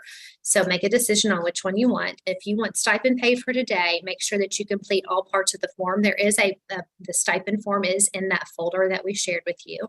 I'll go on and pull it up right now and show you what it looks like. It's called the ELLE Cumulative Decoding Stipend Form. So make sure that you make a copy of it or download it, whatever it is that you need to do. Please don't change anything up here at the top. We have already filled that out for you. That was a request from the person that's going to be, what is Miss Jones. Miss Jones. Yes, I forgot her name. Morgan Jones. That was a request from her. So please don't change anything up at the top. All that you need to complete is the certified employee name. You need to type in your employee number, and then you need to print this thing and you need to sign it, okay? Then what you're going to do after you do that is you're going to give this to your principal, and your principal is going to sign and date it, okay? We or Mindy Mills will send an email to your principal. Ms. Jones has asked that your principal save all the stipend forms and then send them to her all at once, okay? So if you are wanting stipend, if you want a stipend, please go ahead and do this sooner rather than later, okay? So print your stipend form and try to get it to your principal as soon as possible so that they can get them all signed and send them to Ms. Jones as soon as possible. And that's all I've got to say about that. I'm like running out of words. Okay. Is there something you want to say about somebody stipend? asked about, thank you, Kim, for putting the bit.ly, but also you guys, all of those links, the agenda, the sign-in, if you weren't able to access those, are in an email from Mindy that she sent a little bit. Oh, yeah, she's putting in there right now. Yes. Thanks, Mindy. Yes. And then two more things, and then I'll let you go because I'll tell you what, my brain is like A few minutes early. Yes. So again, if you haven't signed in yet, please make sure, because I know that, it was kind of getting crazy when it got to 300. It was like, oh my gosh. If you haven't signed in yet, the link is in the chat box. You guys can click that, fill that out. And then please take a moment and fill out the, what's it called? The Google It's form. just a quick little Google form to give us some feedback. Was this helpful? What did you learn? And what questions might you still have if you didn't get a chance to share your question yet? Yes, and then that's there on the QR code. And then again, if you guys have any questions, I'll click back to that here in just a second. If you guys have any questions, there's our email. We really do, again, appreciate every single one of you taking time to be with us today. Even though if you have an RTA grant, it was required, we still really do appreciate you showing up today. We hope that you were able to take something away, and we hope you guys have an amazing rest of the week, and we will see you again, I think, in February for the last module. Again, and Mark, I see this. Will you email that to us, because we will not remember, okay? Email that and we will take care of that in Frontline for you. Okay. And everyone, have the best week. You're the best. Thank you for all you do for the Thank children. you for everything you do. Yes. Enjoy your students. Yes. Bye, everyone. Bye.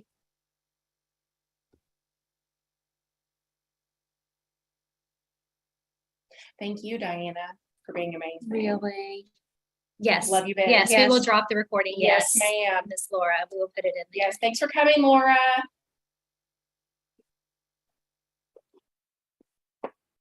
You are welcome. You all did a great job. Oh, thank you. Bye, Bye. Shaniqua. Thanks. I'm just saying it out loud now. Like, We're going to have to. Bye, everybody. Look at all of it. So sweet. I know. Aww.